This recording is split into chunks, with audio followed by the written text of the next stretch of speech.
Ofundisayo uVabakshini Maharaj.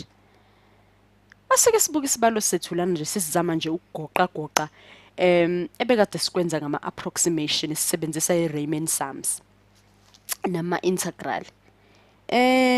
Sothi ukubukisisa kahle lokho esinako la njengomdwebo sizibuke nje ukuthi ama rectangular esinawo amiseke kanjani. Uyabona ukuthi sisuke la ku1 siyofika ku3 okusho ukuthi sahamba singawathola amanye ama rectangle angaba khona emaceleni azayofinyelela ku n. Bese siba neformula lethu ke elinjengaloko esinako la ngezansi. Singakhohlwa ukuthi udelta x wethu ukhishwa uba delta x wethu ukhishwa u-b minus a over n. Uma sesibukisisa ke wona lo mdwebo wethu sizikhumbuza ukuthi hawu ama-Riemann sums aqhamukaphi. Ama-Riemann sums yaqhamuka noma abizwe ngama-Riemann sums ngobani asuka egameni la Bernard Riemann ofake kwabakuningi emkhakheni we-maths ukuthi ulwazi lwethu lwe-maths lujule nanokwenza izibalo zama-approximation zibe lula zizwakale kangconywana uye lo uBernard Riemann.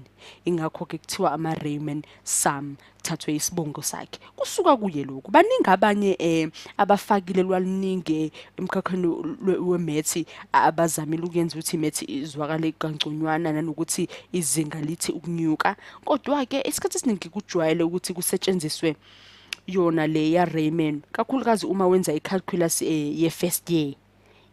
Kunyaka wokuqala wenza i-calculus yakhona kujwayeleke ukuthi kuthandwe kakhulu ukusebenziswa eya Riemann. Sesisuka ke lapho ke indaba le ye Riemann sums iyona ezama ukuchaza ukuthi yini ama integrals nanokuthi sifinyelela kanjani kuma approximation uma senza izibalo njengalezi. Asibone ukuthi uma sithi limit u-n wethu u-infinity ukuthi siyafinyelela yini olwazini olungconywana olusebenza ngani ngawo lama Riemann sums.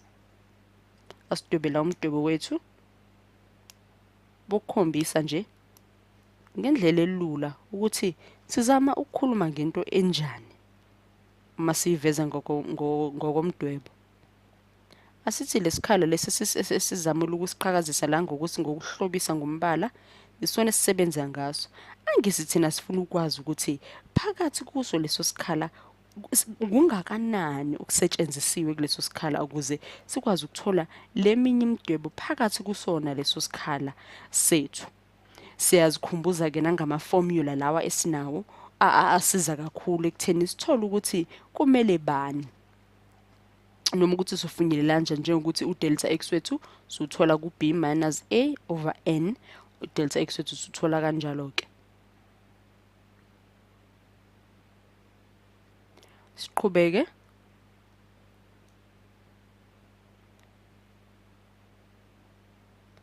Sithi u-dx wethu singawabiza ngani? Angiboni ukuthi ngibhale ngathi ngididwe ukubhala ukuthi u-d of x wethu ukusho uwona ukuthi mncane kuno delta x wethu. Uyabona u-dx ukusho ukuthi mncane kakhulu kuno ax wethu. Ax wethu esiwaziyo ukuthi umele udelta x. Asibone nangapha uma ukuthi siyagoqa leli formula lethu ukuthi sizikhumbuze ukuthi uma senza ama-Riemann sums siyayidinga kakhulu le formula ukuthi sifinyelele kwempendulo esibuziwe noma umbuzo esiubuziwe. Ingabe kukhona okunye okushodayo ukuthi nje uzikhumbuze lama formula nanokuthi singaphinde senze ezinye izibalo eziningi njengalezi.